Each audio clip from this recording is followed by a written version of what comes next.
Hello guys and welcome back to our channel class of commerce. तो आज की video में हम डिस्कस करने वाले हैं हमारे क्लास 11th के कुछ बेसिक कॉन्सेप्ट्स जो कि बहुत ही बेसिक टर्म्स होते हैं और हर कॉमर्स स्टूडेंट को या फिर हर नॉर्मल पर्सन को वो टर्म्स के बारे में जानना ज़रूरी है। पर बहुत से ऐसे लोग होते हैं जिन्हें वो टर्म्स पता होते हैं पर उन टर्म्स के मतलब नहीं पता होते। तो चलिए आज हम देखेंगे ऐसे ही कुछ टर्म्स के बारे में। तो लेट्स गेट स्टार्टेड।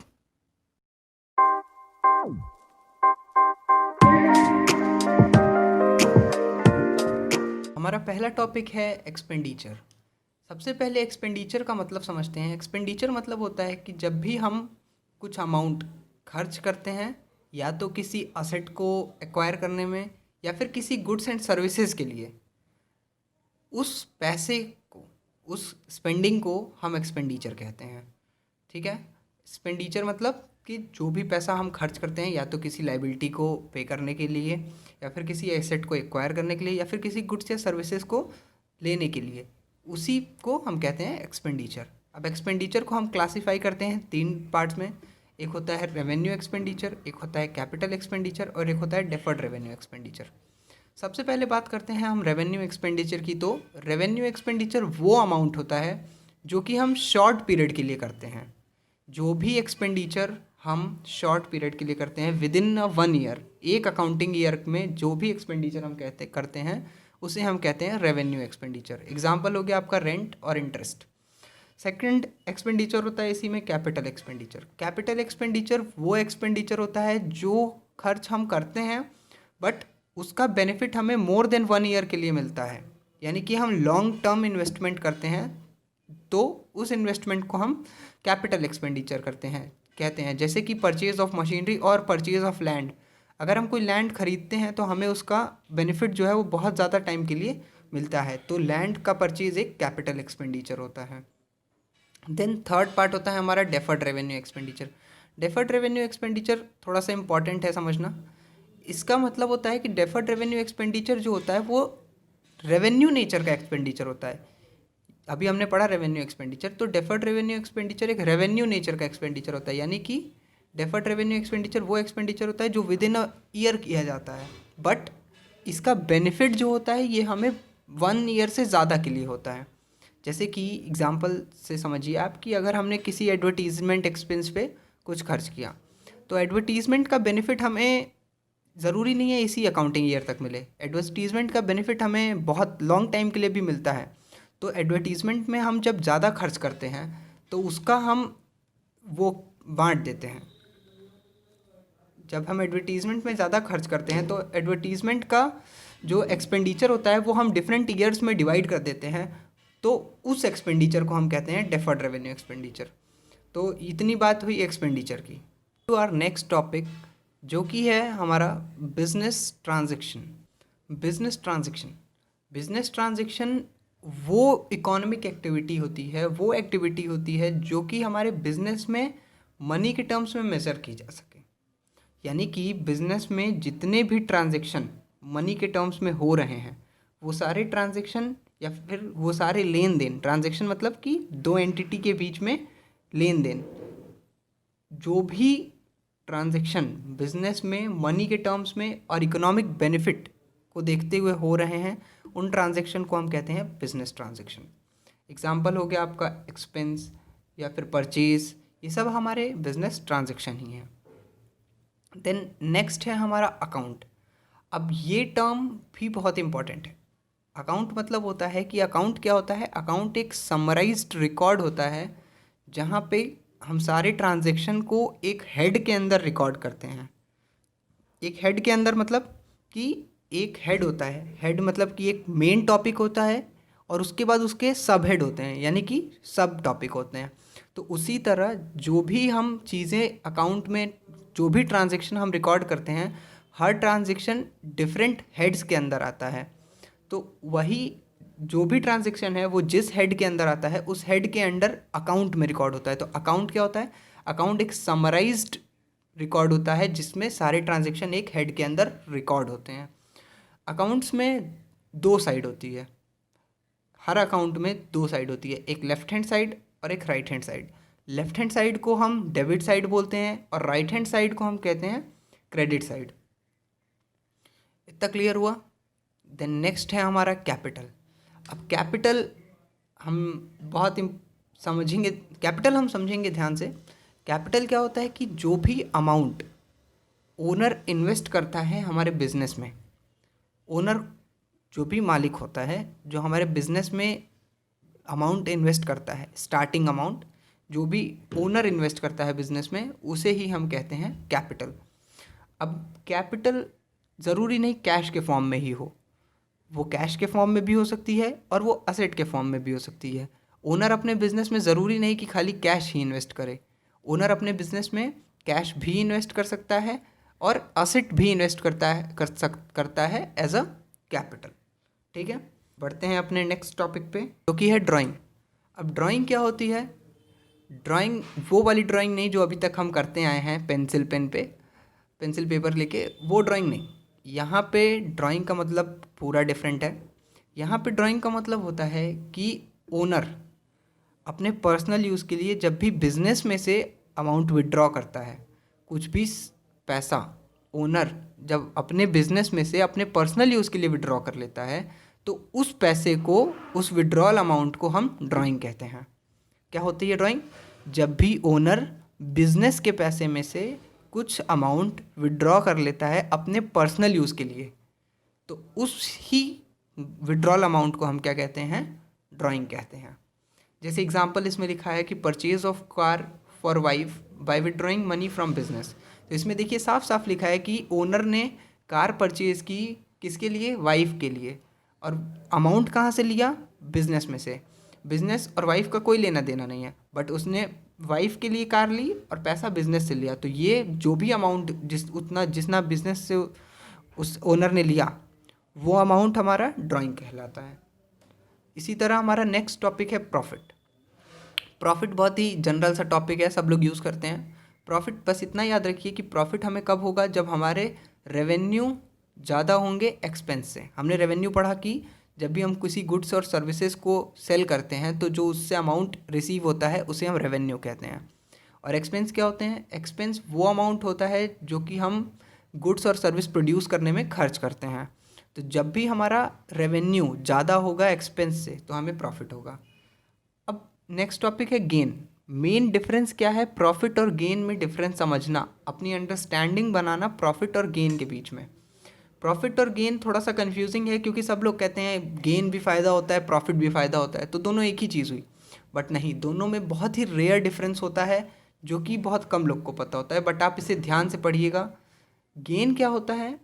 गेन हमारा नॉन रिकरिंग नेचर का प्रॉफिट होता है। नॉन रिकरिंग मतलब हमें बार बार गेन नहीं होता, बट हमें प्रॉफिट बार बार होता है।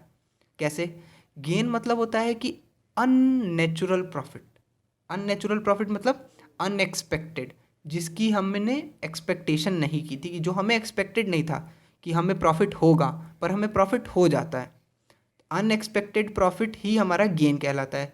एग्जाम्पल ले लीजिए, आपके किसी एसेट की वैल्यू बढ़ जाती है, आपको एक्सपेक्टेड नहीं था कि इसकी वैल्यू बढ़ेगी, बट अचानक से उसकी एसेट की डिमांड बढ़ जाती है तो उसकी वैल्यू भी बढ़ जाती है, तो वो आपका अनएक्सपेक्टेड प्रॉफिट है। आपका प्रॉफिट हो रहा है बट आपके एक्सपेक्टेशन से नहीं हो रहा है, तो उस प्रॉफिट को हम कहते हैं गेन। यानी कि जो भी प्रॉफिट जिसकी हमने एक्सपेक्टेशन ना की हो और वो प्रॉफिट हो जाए, तो उस प्रॉफिट को हम प्रॉफिट ना कह के गेन कहेंगे। एग्जाम्पल के लिए आप ले लीजिए, आपने लॉटरी की टिकट ली, लॉटरी की टिकट में आपका नाम आ गया और आपको उम्मीद नहीं थी कि वो नाम आपका आएगा, तो वो अनएक्सपेक्टेड प्रॉफिट है, तो उसे हम प्रॉफिट का नाम ना दे के हम उसे गेन कहेंगे। ठीक है, नेक्स्ट टॉपिक है हमारा लॉस। अब लॉस क्या होता है? लॉस आपने अभी प्रॉफिट पढ़ा, तो प्रॉफिट क्या होता है? जब रेवेन्यू ज़्यादा एक्सपेंस कम हो। तो सेम उसी तरह से जब हमारे एक्सपेंसेस ज़्यादा हो जाते हैं और रेवेन्यू कम हो जाता है, तो उस केस में हमें लॉस होता है। एक्सपेंस ज़्यादा और रेवेन्यू कम मतलब कि जब हमारा बनाने का खर्च ज़्यादा हो जाता है और उसे बेचने पे हमें उतना पैसा नहीं मिल पाता है, तो ऑब्वियस सी बात है लॉस ही होगा। ठीक है, इतना समझ में आया? चलिए अब नेक्स्ट टॉपिक का हम देखते हैं, हमारा क्या है? गुड्स। गुड्स बहुत ही कॉमन टॉपिक है। आप अकाउंट्स जब भी पढ़ेंगे अब अपनी थ्रू आउट योर लाइफ, आपको ये टर्म पक्का मिलेगा, हर जगह मिलेगा। तो गुड्स क्या होता है?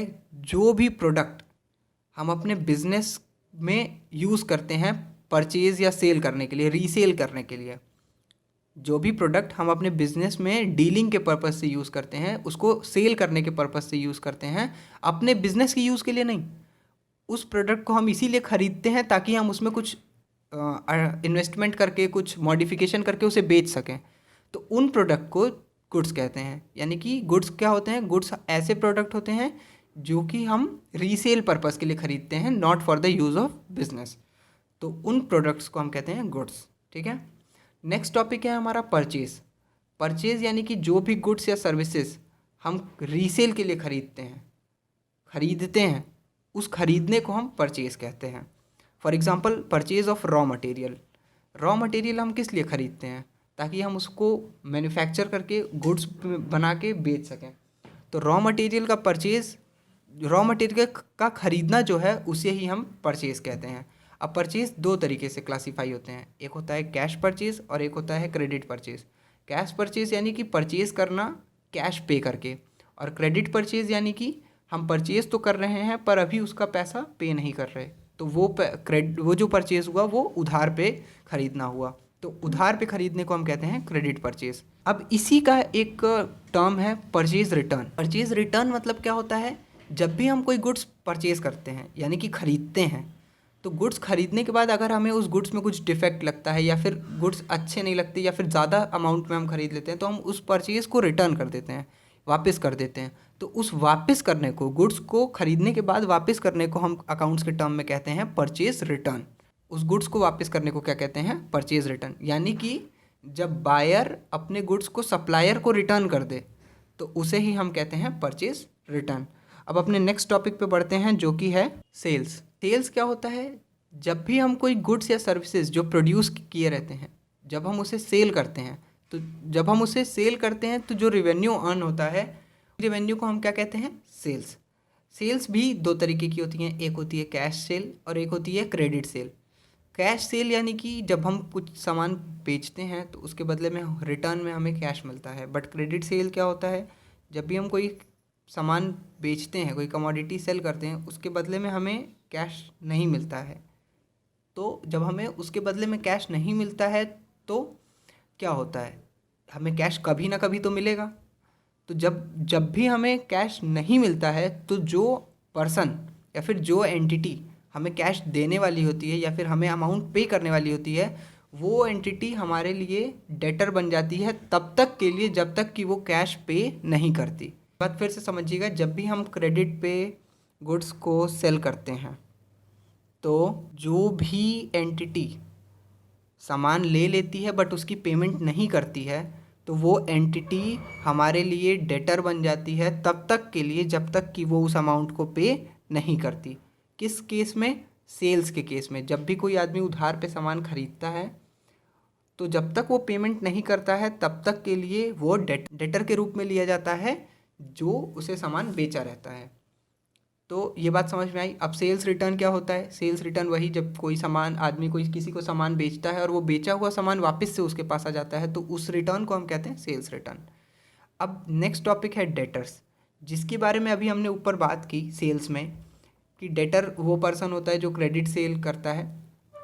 तो डेटर यहाँ पे अच्छे से समझते हैं। डेटर वो पर्सन होता है या फिर वो एंटिटी होती है या फिर वो फॉर्म, एंटिटी को फॉर्म कहते हैं हम। तो डेटर वो पर्सन या फिर वो एंटिटी होती है जो कि गुड्स या सर्विसेज का अमाउंट अभी तक पे नहीं की होती हैं।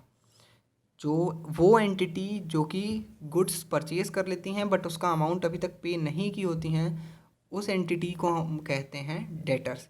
यानी कि अभी उनसे हमें पैसा मिलना बचा है।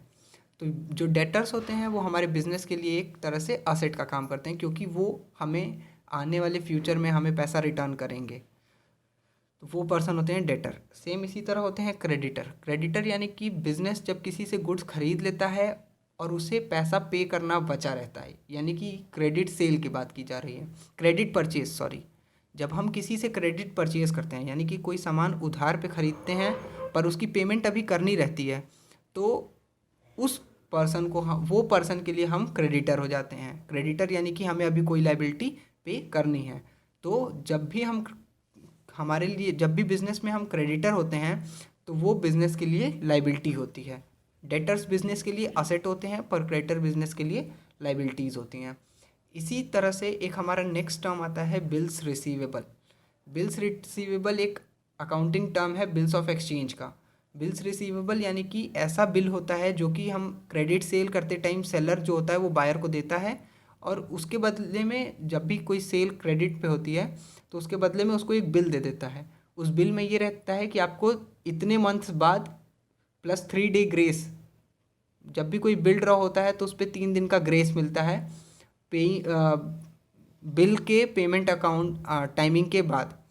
तो बिल्स रिसीवेबल क्या होता है, सिंपली एक बिल होता है जिसमें कि हमें ये लिखा रहता है कि सेलर को इतने टाइम के बाद पैसा रिटर्न करना है। बिल्स पेबल यानी कि वही बिल्स ऑफ एक्सचेंज का ही टर्म है। बिल्स पेबल यानी कि बिल्स पेबल में परचेजर को देते हैं हम क्रेडिट परचेज पे कि आपको इतना पैसा पे करना है। नेक्स्ट टॉपिक है हमारा डिस्काउंट। अब डिस्काउंट आप सभी को पता होगा कि डिस्काउंट क्या होता है। हम हमेशा कोई भी सामान खरीदने जाते हैं, बोलते हैं भैया कुछ डिस्काउंट करिए या फिर इस पर कुछ डिस्काउंट करिए। तो डिस्काउंट थोड़ा सा और डिटेल में पढ़ते हैं। डिस्काउंट यानी कि कुछ रिबेट, कुछ कंसेशन जो कि सेलर बायर को देता है परचेज पे। जब भी कोई सेलर बायर को कुछ परचेज पे कंसेशन या फिर कोई रिबेट देता है, छूट देता है, तो उस अमाउंट को हम कहते हैं डिस्काउंट। डिस्काउंट दो तरीके के होते हैं। दो तरीके के क्या होते हैं, एक होता है ट्रेड डिस्काउंट, एक होता है कैश डिस्काउंट। ट्रेड डिस्काउंट वो डिस्काउंट होता है जो कि मैन्युफैक्चरर ट्रेडर को नहीं, ट्रेड डिस्काउंट वो डिस्काउंट होता है जो कि मैन्युफैक्चरर होलसेलर को देता है। इस डिस्काउंट को देने का बेसिक पर्पस होता है कि जो मैन्युफैक्चरर का सामान है वो होलसेलर लार्ज अमाउंट में खरीदे। यानी कि इस डिस्काउंट को देने का बेसिक पर्पस क्या होता है, ताकि ज़्यादा से ज़्यादा सामान बिक सके। एक बात हमेशा याद रखिएगा, जब भी हम बुक्स ऑफ अकाउंट्स प्रिपेयर करते हैं, बुक्स ऑफ ओरिजिनल एंट्री बनाते हैं यानी कि जर्नल बनाते हैं, ट्रेड डिस्काउंट को हम कभी भी कंसीडर नहीं करते हैं। इस बात का बहुत ही इंपॉर्टेंट ध्यान रखिएगा। इस बार एमसीक्यू भी आने वाला है, उसमें आपसे पूछ सकता है कि ट्रेड डिस्काउंट को हम अकाउंटिंग करते टाइम कंसीडर करते हैं या नहीं करते हैं। तो ट्रेड डिस्काउंट को कभी भी कंसीडर नहीं किया जाता है while preparing the books of accounts. Then हमारा नेक्स्ट डिस्काउंट होता है cash discount. Cash discount provide कराने का मेन ऑब्जेक्टिव होता है प्रॉम्प्ट पेमेंट, जल्दी पेमेंट रिसीव करना। जैसे कि अगर आप किसी शॉपकीपर के पास गए और आपने उससे कोई सामान परचेज़ किया, तो आपने उससे बोला कि इसके पेमेंट हम 1 महीने बाद या फिर कुछ दिन बाद कर देंगे, पर दुकान वाला कहता है कि अगर आप ये पेमेंट अभी हमें करेंगे तो हम आपको 10% डिस्काउंट देंगे, पर अगर आप बाद में करेंगे तो आपको पूरा अमाउंट पे करना पड़ेगा। तो कस्टमर सोचता है कि जब 10% अभी कम लग रहा है तो ये पैसा अभी पे कर देते हैं। तो कैश डिस्काउंट का बेसिक पर्पस क्या हुआ, प्रॉम्प्ट पेमेंट यानी कि जल्दी पेमेंट करवाना। तो कैश डिस्काउंट किस लिए दिया जाता है, ताकि जो कस्टमर है वो रिटेलर को जल्दी से पेमेंट कर दे। और कैश डिस्काउंट जो है वो हमेशा ही बुक्स ऑफ ओरिजिनल एंट्री में रिकॉर्ड किया जाता है, अकाउंटिंग टाइम रिकॉर्ड किया जाता है। Let us move to our next topic, that is stock. Stock यानी कि वो सारे गुड्स जो कि हमारे बिजनेस में अवेलेबल होते हैं, तो उन सारे गुड्स को एक साथ हम स्टॉक कहते हैं। जो भी हमने अभी गुड्स पढ़ा कि गुड्स क्या होते हैं। गुड्स यानी कि वो सारे सामान, वो सारे प्रोडक्ट जो कि हम परचेज़ करते हैं रीसेल करने के लिए, जो कि बिज़नेस के डीलिंग्स में काम आते हैं, वो गुड्स होते हैं। बट स्टॉक क्या होता है, जो सारे गुड्स बिजनेस में सेल पर्पस के लिए अवेलेबल होते हैं एक पर्टिकुलर डेट पे, उन सारे गुड्स को हम कलेक्टिवली एक स्टॉक कहते हैं। ठीक है। देन नेक्स्ट है हमारा कॉस्ट। कॉस्ट यानी कि जो भी हम इनकर करते हैं किसी गुड्स को सेलेबल बनाने के लिए, किसी गुड्स को रीसेल करने के लिए हम उसमें कुछ मॉडिफिकेशन करते हैं। तो उस मॉडिफिकेशन करते टाइम उस गुड्स पे जितना भी हम एक्सपेंड करते हैं, जितना भी कॉस्ट हम इनकर करते हैं, उस अमाउंट को हम कहते हैं कॉस्ट। कॉस्ट यानी कि हिंदी में जिसे हम कहते हैं लागत। ठीक है। तो कॉस्ट क्या होती है, जब भी किसी गुड्स को मैन्युफैक्चर करने में जो भी एक्सपेंस होता है उस एक्सपेंस को हम कहते हैं कॉस्ट। देन नेक्स्ट आता है हमारा वाउचर। वाउचर होता है डॉक्यूमेंट्री प्रूफ और डॉक्यूमेंट्री एविडेंस जो कि आपके ट्रांजैक्शन को सपोर्ट करता है। इसका मतलब ये होता है कि अगर आप कोई भी ट्रांजैक्शन बिजनेस में रिकॉर्ड करने जा रहे हैं, बुक्स ऑफ ओरिजिनल एंट्री में रिकॉर्ड करने जा रहे हैं, तो उसके आपके पास प्रूफ होना चाहिए जो कि प्रूफ क्यों होना चाहिए? ताकि जिससे पता चल सके कि आप जो भी रिकॉर्ड कर रहे हैं वो एकदम सही है, एकदम वेरीफाइड है। अगर आपके पास उसका प्रूफ नहीं होगा तो आप खुद को नहीं पता कर पाएंगे कि वो सही रिकॉर्ड है कि नहीं। इसलिए कोई भी ट्रांजैक्शन जो कि बुक्स ऑफ ओरिजिनल एंट्री में रिकॉर्ड होता है, उसको रिकॉर्ड करने के लिए ज़रूरी है हमारे पास एक वाउचर होना, सोर्स डॉक्यूमेंट होना या फिर सपोर्टरी डॉक्यूमेंट होना। सपोर्टरी डॉक्यूमेंट क्या होता है? ये एक तरह से बिल होता है। जनरली आप याद रखिए बिल। वाउचर यानी कि वो डॉक्यूमेंट जो आपके ट्रांजैक्शन को सपोर्ट करता है, फॉर एग्जांपल बिल। ठीक है, जैसे आप बिल दिखाएंगे तब हम समझ पाएंगे कि आपने कोई सामान परचेज़ किया है, तो वही बिल एक सोर्स डॉक्यूमेंट का काम करता है बुक्स ऑफ अकाउंट्स में। Thank you guys for being with us. मिलते हैं आपसे हमारी नेक्स्ट वीडियो में। नेक्स्ट वीडियो में हमारे साथ बने रहने के लिए चैनल को सब्सक्राइब करिए। अगर आपको ये वीडियो पसंद आई तो वीडियो को लाइक करना ना भूलिए, और अगर आपके पास कोई भी डाउट है तो हमें कमेंट सेक्शन में मैसेज करके बताइए। Thank you.